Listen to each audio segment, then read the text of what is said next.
ఈరోజు మిత్రుడు మిథున్ రెడ్డి గారిని రాజమండ్రి సెంట్రల్ జైల్లో కలవడం జరిగింది. మిథున్ రెడ్డి గారు ఆరోగ్యంగా ఉన్నాడు, ధైర్యంగా ఉన్నాడు. ఎక్కడ కూడా ఆందోళనకి గురవుతున్నటువంటి పరిస్థితులు లేవు. అయితే ఈరోజు భారతదేశంలో మహనీయుడు బిఆర్ అంబేద్కర్ గారు 4 ప్రధానమైనటువంటి మూల స్తంభాల మీద రాజ్యాంగ విలువలతో ప్రజాస్వామ్యం పరిడిల్లాలనేటువంటి ఆలోచనతో రాజ్యాంగాన్ని రచించడం జరిగింది. ఈరోజు ఆంధ్ర రాష్ట్రంలో చంద్రబాబు నాయుడు గారు నారావారి రెడ్ బుక్ రాజ్యాంగంలో ఒక 4 వ్యవస్థలను ఏర్పాటు చేసుకున్నాడు. మొదటి వ్యవస్థ ఎవరి మీద మనం కేసులు పెట్టాలి, దాన్ని ఎంపిక చేసుకున్నాడు. ఆ వ్యక్తుల్ని, ఆ కుటుంబాలని లక్ష్యంగా, అది మొదటి అంశం. రెండవది వచ్చేటప్పటికి వాళ్ళ మీద ఎటువంటి కేసులు బనాయించాలా. మూడవది వచ్చేటప్పటికి జైల్లో పెట్టి ఎన్ని రోజులు ఉంచాలా.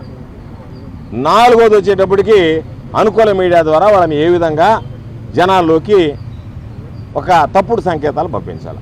ఈ 4 మీద ఈరోజు పాలన జరుగుతుంది తప్ప చంద్రబాబు నాయుడిని ప్రశ్నిస్తే కేసులు, చంద్రబాబు నాయుడిని విమర్శిస్తే కేసులు, కూటమి పాలన గురించి ఎవరైనా ఇబ్బందులు పడుతున్నావా అని చెప్పి వాళ్ళ బాధ వ్యక్తం చేస్తే కేసులు. ఈరోజు ఒకటే గుర్తుంచుకోవాలి, చంద్రబాబు నాయుడు గారు నన్ను జైల్లో పెట్టారు, 86 రోజులు జైల్లో ఉన్నాం. ఎప్పుడైనా గాయపడ్డ సింహం కన్నా గర్జించే సింహం ప్రమాదం అనేటువంటిది గుర్తుంచుకోండి. గర్జించే సింహం కన్నా గాయపడ్డ సింహం ప్రమాదం అనేటువంటిది గుర్తుంచుకోండి.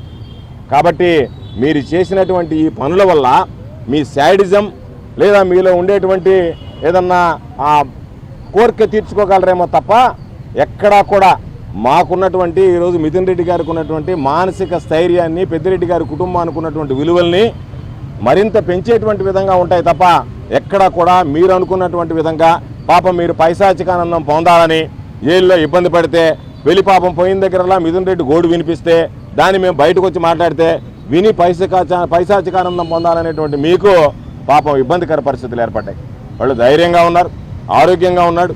ఈరోజు మీరు పెట్టినటువంటి కేసులు చూస్తే సాధారణంగా ప్రభుత్వాల్లో ఏదన్నా చిన్న చిత్తక విషయాలు ఏం చేస్తారు, చిన్న కేసుని పెద్ద కేసుగా బనాయిస్తారు. ఇప్పుడు ఈయన చంద్రబాబు నాయుడు గారి పరిపాలనలో ఎక్కడ లేనటువంటి కేసులను సృష్టించి ఈరోజు వాటిని తీసుకొస్తున్నాడు.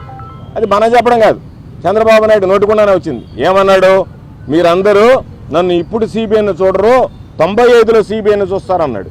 95లో సిబిఐని ఎవరు? ఎన్టీ రామారావుకి వెన్నుపోటు పొడుచుని వచ్చినటువంటి సిబిఐ. కాబట్టి అడ్డదారిలో ఎన్టీ రామారావు గారికి వెన్నుపోటు పొడిచి అందలం ఎక్కినటువంటి సిబిఐని మరలా చూస్తారని చెప్పి చంద్రబాబు నాయుడు నోటుకుండానే మాట్లాడుతున్నాడంటేనే ఈరోజు రాష్ట్రంలో అనేకమైనటువంటి నేరాల ఘోరాలు జరుగుతున్నాయి. మరలా